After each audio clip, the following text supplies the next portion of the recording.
प्राजक्ता माळी संदर्भात केलेल्या वक्तव्यावर धसांकडून दिलगिरी व्यक्त करण्यात आली आहे। आपल्या वक्तव्याचा गैरअर्थ काढण्यात आला असं सुरेश धस यांनी म्हटलंय। कोणाचंही मन दुखावलं असेल तर आपण दिलगिरी व्यक्त करतो आहोत असं सुरेश धस यांनी म्हटलंय। स्वतः सुरेश धस सध्या आपल्याबरोबर फोन लाईनवरून आहेत।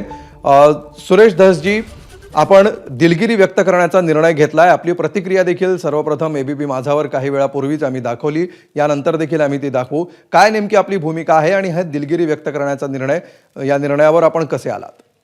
नाही, मी निर्णयावरती येण्याचा प्रश्न नाही, कारण कालपासून ते मी तर तसा मला असं वाटतं की मी थोडासा ग्रामीण भागातला आहे, माझ्याकडनं चुकलेलं तर काही नाही। प्राजक्ताताईंच्या बाबतीत तर प्राजक्ताताई म्हटलंय मी, तर याच्या उपर त्यांना जर माझ्याबद्दल काही वाटलं असेल तर दिलगिरी व्यक्त केली। दिलगिरी व्यक्त करण्यामध्ये काही वाईट नाही। लहान होण्यामध्ये मला कधीही माझ्या आयुष्यामध्ये कमीपणा वाटलेला नाही। जर त्याचा इश्यू होत असेल आणि ते विनाकारण प्रकरण लांबत असेल, कारण माझं स्वतःचा फोकस जो आहे तो संतोष देशमुख यांचा झालेला खून हे आणि त्याची पुढची प्रक्रिया करणं याला मी प्राथमिक म्हणजे प्राधान्य देतोय।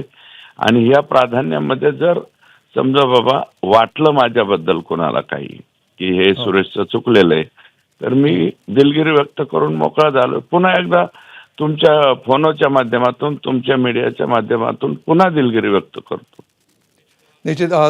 सुरेश धस जी, आपण जी दिलगिरी व्यक्त केली होती, ज्याचा व्हिडिओ आपण सध्या प्रसारित केलेला आहे, त्याच्यामध्ये आपण ही दिलगिरी वाचून दाखवताना आम्हाला दिसत आहे। ही आपल्याला कोणी लिहून दिलेली आहे दिलगिरी? वाचून दाखवतानाच नाहीये, ते जरा शब्द एखादा इकडं तिकडं होऊ नये म्हणून माझ्या हातानेच मी ती लिहिलेली आहे।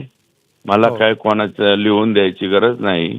मी ग्रॅज्युएट आहे, सगळं आहे, परंतु काय आहे की स्त्रियांच्या बाबतीमध्ये, विशेषतः महिला भगिनींच्या बाबतीमध्ये बोलत असताना आपल्याकडनं बाबा एखादा दुसरा शब्द इकडे तिकडे जाऊ नये म्हणून मी माझ्याच हाताने डाव्या बाजूला लिहून घेतलंय आणि ते मी वाचलेलं आहे।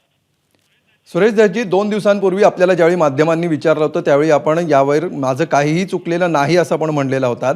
त्यानंतर आज बावनकुळेंची प्रतिक्रिया आली, इतर केल्यावर पुन्हा तुम्ही पाठीमागे घेऊन जाताय, त्याच्यामुळे माझी विनंती आता हे विषय संपवून टाकावा। नाही, प्रश्न फक्त एवढाच आहे, हा विषय आता संपणारच आहे आपल्या दिलगिरीनंतर। प्रश्न एवढा आहे की आपल्या वरिष्ठ नेत्यांनी याविषयी आपल्याला काही संपर्क केला होता का? आपलं काही बोलणं झालं होतं का की ज्यानंतर आपण या निर्णयावर? कोणी नाही, माझं स्वतःच मी निर्णय केला। मला फक्त चंद्रकांत दादांचा फोन आला होता की मी म्हणलं दादा मी काही चुकलेलो नाही, पण तरी बी ते म्हणले की बाबा चुकलो नाही चुकलो, परंतु जर इतरांना कोणाला वाटलं असेल की तू चुकला आहेस तर तू क्षमा मागून टाक। मी म्हणलं लगेच 1 मिनिटात मागतो, संपला विषय। ठीक, या फोनपुरता आपण प्राजक्ताचा विषय आता संपवूया। पुढचा जो महत्त्वाचा मुद्दा आहे, ज्या प्रकरणासाठी आपण सध्या मैदानात उतरलेला आहात, त्याच्यावर चंद्रशेखर बावनकुळेंनी प्रतिक्रिया देताना असं म्हटलेलं होतं की मुख्यमंत्र्यांवर विश्वास ठेवा, मुख्यमंत्र्यांवर आपला विश्वास नाहीये का? या सगळ्याकडे आपण कसं बघता? या सगळ्या यंत्रणा ज्या पद्धतीने तपास सुरू आहे आणि सरकार ज्या पद्धतीने या सगळ्या गोष्टी डील करत आहे, याच्यावर आपला पूर्ण विश्वास आहे की नाही?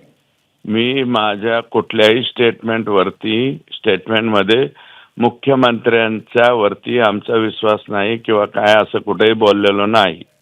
मुख्यमंत्री हेच आमचे नेते आहेत आणि मुख्यमंत्र्यांच्याच मुळे आम्ही या ठिकाणी बोलतोय।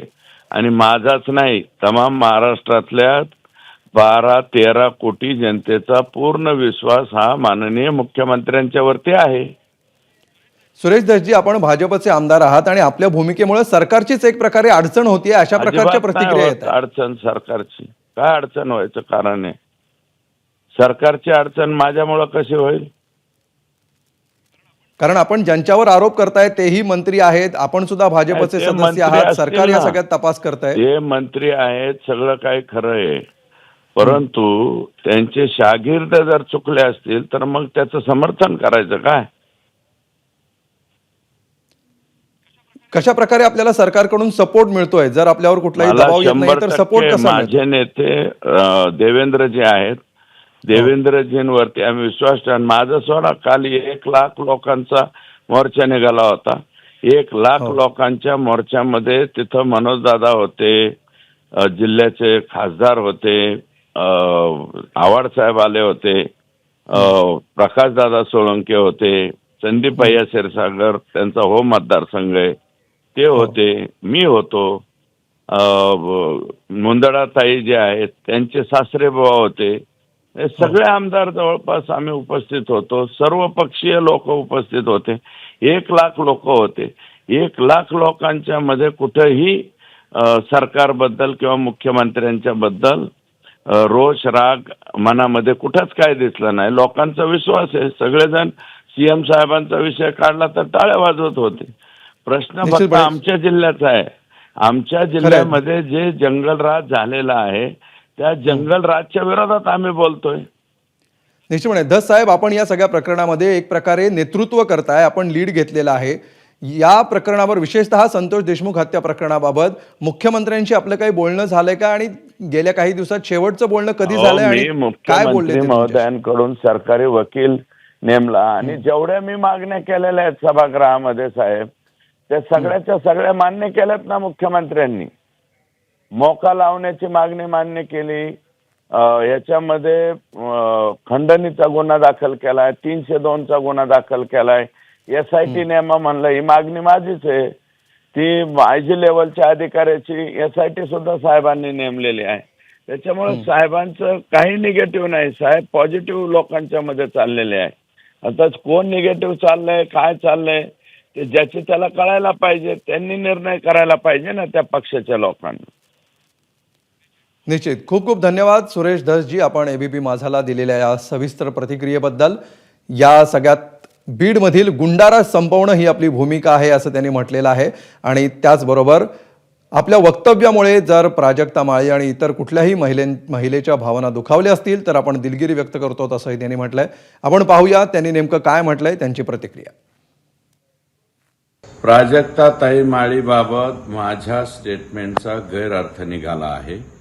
मला त्यांचा अपमान करायचा नव्हता किंवा त्यांच्या चारित्र्याबाबतीत तर बोलण्याचा विषयच नव्हता. मी प्राजक्ताताई सहित सर्व स्त्रियांबाबत आदर बाळगतो. माझ्या वक्तव्याचा गैरअर्थ निघाल्याने त्यांचे किंवा कोणत्याही स्त्रीचे मन जर दुखावले असेल तर मी प्रामाणिकपणे दिलगिरी व्यक्त करतो. ABP माझा, उघडा डोळे बघा नीट.